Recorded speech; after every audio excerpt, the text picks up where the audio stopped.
በወጣትነት ዘመኑ ያልተሳካለት አንድ ሰው ካለ ያ ሰው ዝሙት ህይወቱን የነጠቀው ነው ወይም ህይወቱን ያበላሸበት ሰው ነው። ልብ አድርጋችሁ ስሙ። በወጣትነት ዘመን ውስጥ ስኬትን ከሚያጨልሙ ህይወትን ከሚያደበዝዝ ነገር አንደኛው ዝሙት ነው። ምን አልኳችሁ? በወጣትነት ዘመኑ ያልተሳካለት ወጣት ካለ አንደኛው ደግሞ ዝሙት ነው። ሁለተኛው ደግሞ ጸጋውን ገንዘብ የነጠቀው ነው። በገንዘባቸው ምክንያት ጸጋቸውን የተነጠቁ፣ በገንዘባቸው ምክንያት ከቅድስና የራቁ፣ በገንዘባቸው ምክንያት ከቅዱሱ ቤተ መቅደስ፣ ከቅዱሱ አዳራሽ፣ ከእግዚአብሔር ሀገር፣ ከእግዚአብሔር ከተማ፣ ከቅዱሳኑ ርስት የወጡ ናቸው።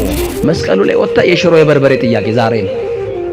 መስቀሉ ላይ ነው ስለ ጤፍ፣ ስለ ኑሮ፣ ስለ ቤት ኪራይ፣ ስለ እንጀራ፣ ስለ ምናምን፣ ስለሚያልቀው፣ ስለ ጊዜያዊው አያችሁ፣ የሥጋ ፍላጎት ለሆነው ነገር የዚህን ዓለም አምሮታችን መቼ እንደሚወጣልን አላውቅም።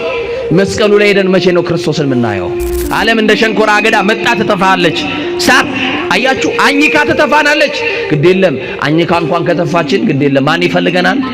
አማኑኤል ይፈልገናል። ዓለም ይኸው መጣ ወዛችን ጠውልገን እንመጣለን። ማን ይፈልገናል? ማን ያለመልመናል? በቃ ቆሽሸን እኮ ነው የምንመጣው። ለመንጻት እኮ ነው የምንመጣው። መቆሸሻችን ሲገባን እኮ ነው የምንመጣው። ሕፃን ልጅ መቆሸሹ ሲገባ ወደ እናቱ ይሄዳል፣ እናቱ ስለምታጥበው። እኛ መቆሸሻችን ሲገባን ወደ እናቱ ቤተክርስቲያን እንመጣለን። ምን ንስሐ መግባቱ ላይ ፈራን? ምን ነው ከምስጢራት ተሳትፎ መድረስ፣ ቅዱስ ቁርባን መቀበል ለምን ፈራን? ውስጥ ገብቶ ማስቀደሱን አልፈራንም? የሌሊቱን እንቅልፍ አሸንፎ ማይሌት መቆሙን አልፈራንም? ይው ወገኖቼ አሁን አማኑኤል ደብቆልን ነው እንጂ ሁላችን ወንጀለኛ ነን። አማኑኤል አልፎን ነው እንጂ አትቶልን ነው እንጂ ሰርዞልን ነው እንጂ አይቶ እንዳላየ ለንስሐ ዕድል ሰጥቶን ነው እንጂ ቢገልጥብንማ ማን ንጹሕ አለ? የለም እኮ። ማን ለክብርም ይበቃል? የለም እኮ። እንደው አሁን ለመቅደሱ እንመጥናለን ራሳችንን ብንፈትሽ፣ እንደው ለአውደ ምሕረቱ ስንመጥናለን እንደኔ ያለው ደካማው መምህር አልቆሸሽንም? የደከምንበት ነገር የለም አለ። ማን ሸፍኖልን? ማን ደብቆልን? ማን ከድኖልን? ማን ከቶልን? አይ ክብር ለመድኃኔዓለም ይሁን። በደልና ኃጢአታችን እንደ ብቅል ላላሰጣብን ለአማኑኤል ክብር ይሁንለት። አሜን በሉ።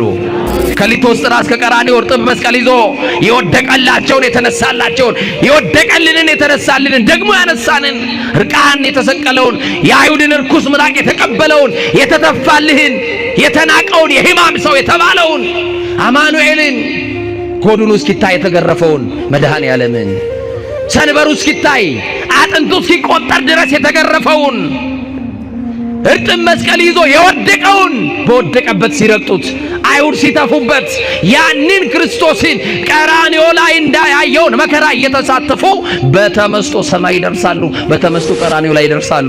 አልታደልን። ዛሬ ማይሌቱ ላይ ስንት ወር ያለ መሰላችሁ? ማሩ ላይ ባዕድ ነገር፣ ቅቤው ላይ ሙዝ ነበር ምን ቀልሰው። አረ ሙዝስ ከሆነ እሱስ ምግብ ነው። የሚገል ነገር ራሱ እንደው ገንዘብ ካገኘ ሰው የሚከትበት ይመስለኛል። በበርበሬው ላይ ሸክላ ነበር ድሮ የሚጨምረው። አረ አሁንም ሸክላውንም ችግር የለውም ይኸው እየበላ ነው። በጤፉስ ጄሶ ነበር። አረ ጄሶስ ችግር የለም ይኸው ተስማምቶን እየኖርን ነው። ከባድ እኮ ነው ወገኖቼ።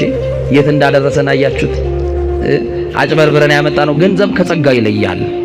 በዘመኑ ያልተሳካለት ወጣት ያልኳቸው አንዱ ዝሙት ያቆሸሸው ነው። ሁለት ደግሞ ገንዘብ ጸጋውን የነጠቀው ነው።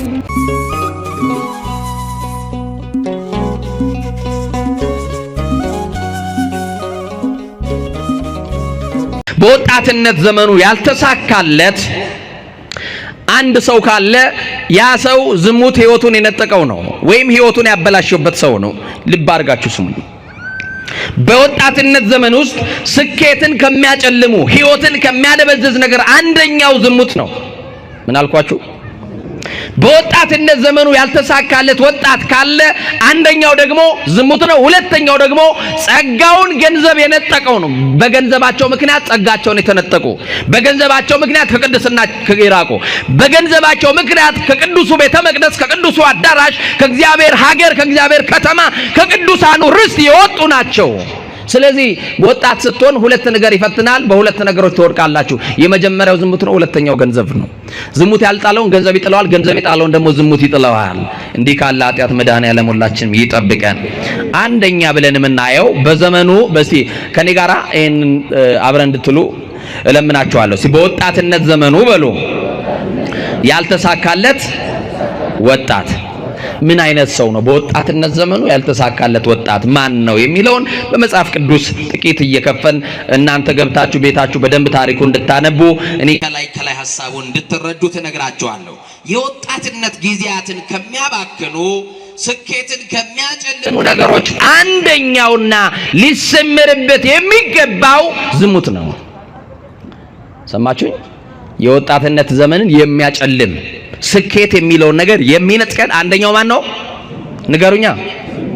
ዋነኛው ዝሙት ነው። ቅዱስ መጽሐፍ እንደሚነካ ዝሙት ካለበት ሽሹ ተብለናል። በዚህ በአንደኛ ቆሮንቶስ መልእክቱ ቅዱስ ጳውሎስ ምዕራፍ 6 ቁጥር 18 ላይ እንዲህ ይላል፣ ከዝሙት ሽሹ ይለናል። ኃጢአትን በሁለት መንገድ ማምለጥ እንችላለን። አንደኛው ሸሽተን የምናመልጠው፣ ሁለተኛው ታግለን የምናመልጠው። ታግሎ ማምለጡ አልሆነልንም፣ ሸሽቶ ማምለጡን እንችላለን። ትችላላችሁ? አያችሁ፣ ሸሽቶ ማምለጥ ለመታገል አቅምህ ስስ ልትሆን ትችላለህ። በቀላል ልትሸነፍ ትችላለህ። መጠጥ ሊጥልህ ይችላል። ደካማ ነገሮችን ሰዎች አጥንተው በዙሪያ ያሉ ሰዎች ሊጥሉ ይችላሉ። ሸሽተ ማምለጥ ግን አያቅትህምና ወንድሜ ሸሽታችሁ አምልጡ። ዝሙት ከነገሰባት መንደር፣ እግዚአብሔር ካልከበረባት ስፍራ ሸሽታችሁ አምልጡ። ቅዱስ ጳውሎስ የነገረን ለቆሮንቶስ ክርስቲያኖች በጊዜው ይናገር እንጂ ለኔና ለናንተ ዝሙት ስኬትን፣ ዝሙት ሕይወትን ስለሚያጨልም ከዝሙት ምን በሉ አለ? ሽሹ አለ። በሁለተኛ ሳሙኤል ምዕራፍ 13 ቁጥር 1 ጀምራችሁ ስታነቡ አንድ ታሪክ እናገኛለን። ይህንን ታሪክ ምናልባት በተለያዩ መምህራን አባቶች ተምራችኋል። አጠር አድርጌ እነግራችኋለሁ። እንዲህ ይላል መጽሐፈ ሳሙኤል ካልዕ ምዕራፍ 13 ቁጥር 1 ላይ ከዚህም በኋላ እንዲሆነ ለዳዊት ልጅ ለአቤሴሎም አንዲት የተዋበች እህት ነበረችው፣ ስሟም ትዕማር ነበር። የዳዊት ልጅ አምኖንን ወደዳት። አምኖንም ከእህቱ ከትዕማር የተነሳ እጅግ ስለተከዘ ታመመ። ድንግልም ነበረችና አንዳች ያደርጋት ዘንድ በዓይኑ ፊት ጭንቅ ሆኖበት ነበረ። ለአምኖንም የዳዊት ወንድም የሳምዓ ልጅ ኢዮናዳብ የሚባል ወዳጅ ነበረው። ኢዮናዳብም እጅግ ብልህ ሰው ነበር። እርሱም የንጉሥ ልጅ ሆይ ስለምን በቀን በቀን ትከሳለህ አለው። ከሰውነት ተራ ወጥተሃል፣ ጠቁረሃል፣ አንዳች ሐሳብ ገብቶሃል፣ ምንድነው ንገረኝ ብሎ የታመመውን ሊጠይቅ ይህንን ጥያቄ አቀረበለት። እህቴ ትዕማር እንድትመጣ እንዲህ አለው። አምኖንም የወንድሜን የአቤሴሎምን እህት ትዕማርን ወድጃታለሁ አለው። አያችሁ፣ ዝሙት ዘመድ አይመርጥም። የእናቴ ልጅ ዘመድ እኮ ነው፣ እህቱ እኮ ናት። ወድጃታለሁ አለ። ከዛስ ኢዮናዳብ ብልህ ሰው ነው፣ ሐሳብ ሰጪ ነው። ምክር መምከር ጀመረ። ምን ብሎ? ታምም ያለው ብለ በአልጋ ላይ ተኛ አለው። ምን ብለ ንገሩኛ? ግን እኮ ምክር ብሎ መከረው እንጂ እኮ እውነት ነው የመከረው። ከዚህ በላይ በሽታ አለ እንዴ? ንገሩኛ። ከዚህ በላይ ህመም አለ? ከዚህ በላይ ደዌ አለ እንዴ? አያችሁ። እና ታምም ያለው ብለ ተኛ። አባት ሊያይ በመጣ ጊዜ እህቴ ትዕማር እንድትመጣና እኔም የምበላውን እንጀራ እንድትሰጠኝ መብሉን እኔ ያየው እንድታዘጋጅልኝ ከሷ እጅ እንድበላ እሷን ወደ እኔ ላክልኝ ብለ ለምነው። የዛን ጊዜ የወደድካት ሴት ወደ እልፍኝ ትገባለች፣ የወደድከውን አድርግ ብሎ መከረው ይላል። ልብ አድርጋችሁ ስሙ። ዳዊትም መብልን ታዘጋጁለት ዘንድ ወደ ወንድምሽ ወደ አምኖን ቤት ሂጂ ብሎ መልእክተኞች ወደ ትዕማር ቤት ላከ። ትዕማርም ወደ ወንድሟ ወደ አምኖን ቤት ሄደች። ተኝቶም ነበር። ዱቄት ወስዳ ለወሰች፣ እያየም እንጎቻን ጋገረችለት። ምጣዱንም ወስዳ በፊቱ ገለበጠች። እሱ ግን ይበላ ዘንድ እምቢ አለ። ምክንያቱም ፍላጎቱ ዝሙት ነው እንጂ ምንድነው? እሷን ከክብር ማሳነስ ነው እንጂ እንጀራ መብላት አይደለም። አያችሁ፣ እምቢ አለ። ደክማነ የሰራችለት እውነት ወንድሜ ታሟል፣ ከኔ እጅ ቢበላ ይድናል። ይሄንን ነው የሰማችው። እሷ አንዳች ነገር ሊያደርግባት ፈልጎ ለዝሙት እንደከጀላት፣ ሊያስነውራት እንደፈለገ፣ ከክብር ሊያሳነሳት እንደመጣ ግን አታውቅም። ይሄንን አደረገ። ከዛስ ሰውን ሁሉ ከቤት ውስጥ አስወጡልኝ አለ። አያችሁ፣ ሰው ሁሉ ከቤት ሲወጣ ይሄንን ሁሉ ነገር አልጠረጠረችም። ሰው ሁሉ ከርሱ ወጣ። አምኖንም ትዕማርን ከእጅሽ በላ ዘንድ መብሉን ወደ እልፍኙ አግቢ አለ። ወደ መተኛው አያችሁ ወደ ማረፊያው ክፍል አስገቢው አላት። ትዕማርም የሰራችውን እንጎቻ ወስዳ ወንድሟ አምኖን ወዳለበት እልፍኝ አስገባችው። መብሉን ባቀረበች ጊዜ ያዛትና እህቴ ሆይ ነይ ከኔም ጋር ተኚ አላት ይላል። አማኑኤል ይጠብቀን በእውነት ከኔ ጋር ነይ አላት። እንተኛም አላት። ምን ብላ መለሰች? ወንድሜ ሆይ አይሆንም አለ። በቃ ዝሙትን አይሆንም በሉ። የሚያቆሸሻችሁን ነገር አይሆንም በሉ። እግዚአብሔር የማይከብርበትን ነገር መቅደስ ሰውነታችን የሚያቆሸሽ ነገር ሁሉ አይሆንም በሉ። አያችሁ ለቅድስና ነው እሺ በሉ የተባል ነው። አይሆንም አለችው። ቃሏን ግን አልሰማም። ከእርሷም ይልቅ ብርቱ ነበርና በግድ ይዞ አስነወራት ይላል። በግድ ይዞ ምን አላት? አስነወራት።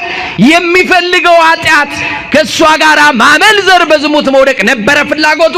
የሚፈልገው ተሳካለት፣ አመነዘረ። ከዛ በኋላ ከወደዳት መውደድ ይልቅ አብዝቶ ጠላት ይላል። አያችሁ መጨረሻዋን። ዓለም እንደዚህ ነው። አላምጣ ምትተፋኔ እናቴ ልጅ ዓለም እንደ ሸንኮራ አገዳ መጣ ትተፋለች። ሳት አያችሁ አኝካ ትተፋናለች። ግድ የለም አኝካ እንኳን ከተፋችን ግድ የለም ማን ይፈልገናል? አማኑኤል ይፈልገናል። ዓለም ይኸው መጣ ወዛችን ጠውልገን እንመጣለን። ማን ይፈልገናል? ማን ያለመልመናል? በቃ ቆሽሸን እኮ ነው የምንመጣው። ለመንጻት እኮ ነው የምንመጣው። መቆሸሻችን ሲገባን እኮ ነው የምንመጣው። ሕፃን ልጅ መቆሸሹ ሲገባ ወደ እናቱ ይሄዳል፣ እናቱ ስለምታጥበው። እኛ መቆሸሻችን ሲገባን ወደ እናቱ ቤተክርስቲያን እንመጣለን። ምንድነው ታዲያ አቃተን? ቤተክርስቲያኑን እኮ መተናል። ይሄው ቃሉን እየሰማን ነው። መታጠቡ ላይ ፈራን። ምን ነው? መንጻቱ ላይ ፈራን። ምን ነው? ንስሐ መግባቱ ላይ ፈራን። ምን ነው? ከምስጢራት ተሳትፎ መድረስ ቅዱስ ቁርባን መቀበል ለምን ፈራን? ውስጥ ገብቶ ማስቀደሱንስ አልፈራንም? የሌሊቱን እንቅልፍ አሸንፎ ማይሌት መቆሙንስ አልፈራንም? ይሁን አያችሁ ዝሙት ህይወታቸውን ያበላሸባቸው ናቸው። በዘመኑ ያልተሳካለት ወጣት የተባለው ዝሙት ህይወቱን የነጠቀው ልክ እንደዚህ ሰው እንደ አቤሴሎም ልጅ ዝሙት ህይወቱን ያበላሸበት ሰው ነው። ወጣቱ ለክብር እንዳይበቃ ከሚያደርጋቸው አንዱ የህይወት መሰናክል ዝሙት ነው። ለህይወት እንዳትበቁ ያደርጋቸዋል። ለክብር እንዳትበቁ ያደርጋቸዋል። ወገኖቼ ካህኑን በክህነቱ ዲያቆኑን በተልእኮ ከመቅደስ ይለየዋል። መስዋዕቱን በንጽህና እንዳንሰዋ፣ ንጹህ መስዋዕት እንዳናሳርግ፣ ንጹህ ዕጣን እንዳናጥን እንዳናሳርግ ያደርገናል። አያችሁ እና እግዚአብሔር መንፈስ ቅዱስ ሰውነታችን ይጠብቅልን። በዚህ በዮሐንስ ወንጌል ምዕራፍ 8 ላይም ታሪኳን የምታውቋት ሴት ዘመኗን ሁሉ በዝሙት በምንዝር የኖረች ሴት ዝሙት መተዳደሪያ የሆነላት ወደ እርሷ እየገቡ የሚያመነዝሩ ሰዎች ከዛ የሚፈልጉትን ካደረጉ በኋላ በሚሰጧት ሳንቲም የምትኖር ሴት ነበረች። አንድ ቀን ወደ ክርስቶስ እቀርባለሁ አላለችም። አንድ ቀን ከበደሌ ነጻለሁ ብላላ ባላሰበችበት ሰዓት ከሳሾች ቀርበው ክርስቶስ ጋር እንዳደረሷት ለዚህ ታሪክ እንግዳ አይደላችሁ። ወንጀለኛ ተብላ ለብቻዋ ወገኖቼ አሁን አማኑኤል ደብቆልን ነው እንጂ ሁላችን ወንጀለኛ አይደለን። አማኑኤል አልፎን ነው እንጂ አትቶልን ነው እንጂ ሰርዞልን ነው እንጂ አይቶ እንዳላየ ለንስሐ ዕድል ሰጥቶን ነው እንጂ ቢገልጥብንማ ማን ንጹህ አለ? የለም እኮ። ማን ለክብርም ይበቃል? የለም እኮ።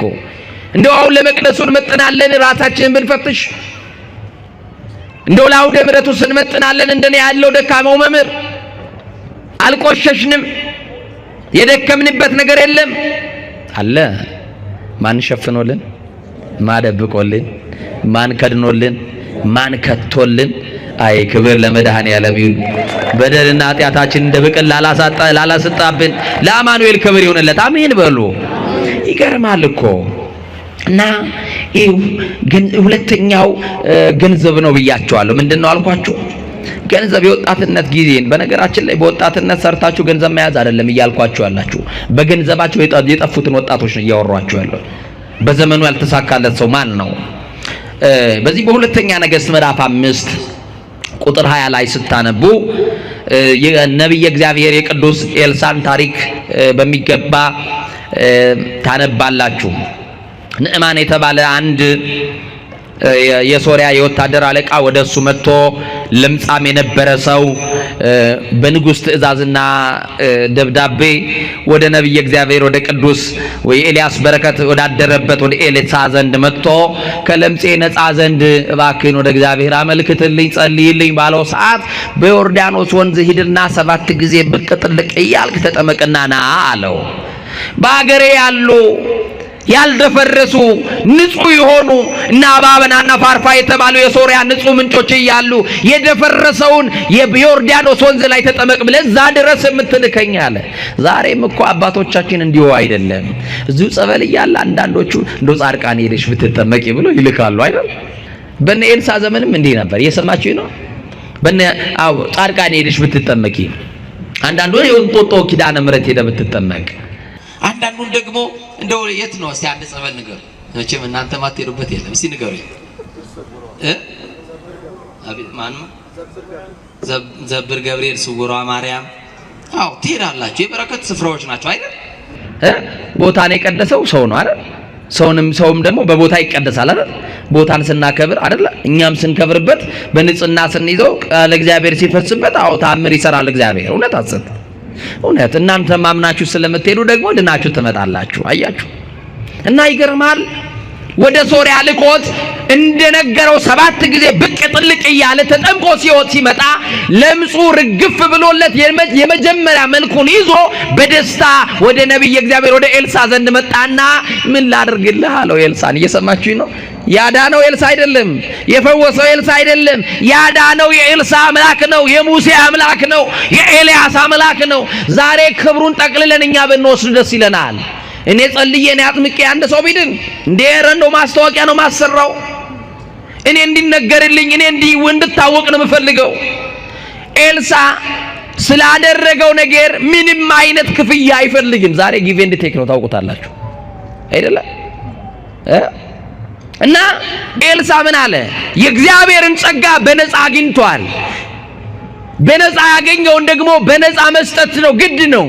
ስለዚህ ከኔ የሆነ ነገር የለም። የፈወሰ እግዚአብሔር ነው፣ ከለምጽ ያነጻ እግዚአብሔር ነው። ደግሞ በልብህ የነበረ እምነት ነው የፈወሰ ያዳነህ እምነት ነው። ተመለስ አለው። እምቢ አለ። ይዞ የመጣው ግን ገጸ በረከት ነበረ። ያን ይዞ የመጣው ገንዘብ ኤልሳ አልቀበልም ሲለው ልብስ አምጥቶለታል፣ ገንዘብ አምጥቶለታል።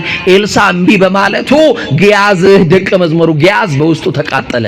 እንዴት ገንዘቡን እምቢ ይላል? እሺ እሱ አይፈልግ ለኔ እንኳን ቢሰጠኝስ ምን አለበት ይላል።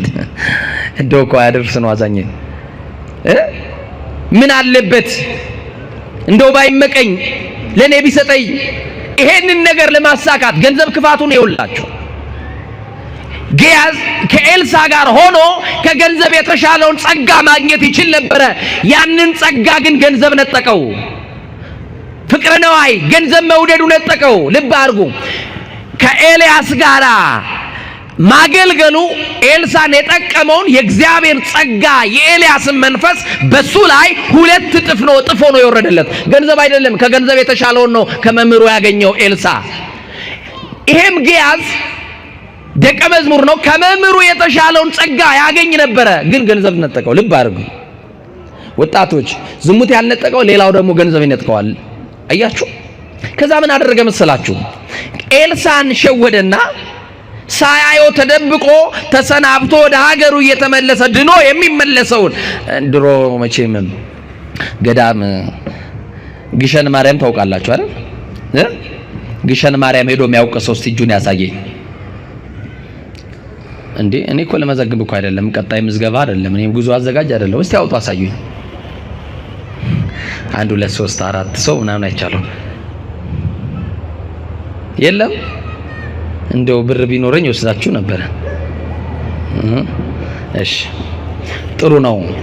ግሸን ማርያም ስንሄድ አንድ ልክ የሰማችሁኝ ነው። ኩታበር አካባቢ ነው ሳለፍ እንደተባለ ተለያየን የሚባል ወንዝ አለ እና ተለያየን ወንዝ ላይ ሰው ሁሉ እየወረደ ይታጠባል። ሰማችሁኝ አይደል? ወንዙ ራሱን የቻለ ታሪክ አለው። ተለያየን የተባለበት ምንድነው እየጠየቅኩ? አይ ከዚህ በኋላ ከኃጢአት ጋር ቻው ቻው እየተባባልን ነው። እስከዛሬ የሰራነውን በውሃ ታጥበን ምን እያልን ነው? ይሄማ እግዚአብሔርን ማታለል ነው የሚሆነው። ንስሐ ሳይገባ ንገሩኝ እንጂ ወደ ካህን ሳንቀርብ ቀኖና ሳንወስድ አያችሁ ሳንጾም ሳንጸልይ ይሄ ውሸት ነው። ይሄ አይሆንም። የሰማችሁኝ ነው አይደል? ከዛ በኋላስ መስቀሉ ላይ ይወጣል ግሸን ማርያም። እኔ እንጃ እኔ በዘመናችን እንደዛ አይነት በሬ ሲታረድም አይቻላልም። መስቀሉ ላይ የፈሰሰው የክርስቶስ ደም ነው። መስቀሉ ላይ ወተን እንኳን የምንበላው የበሬ ስጋ ነው።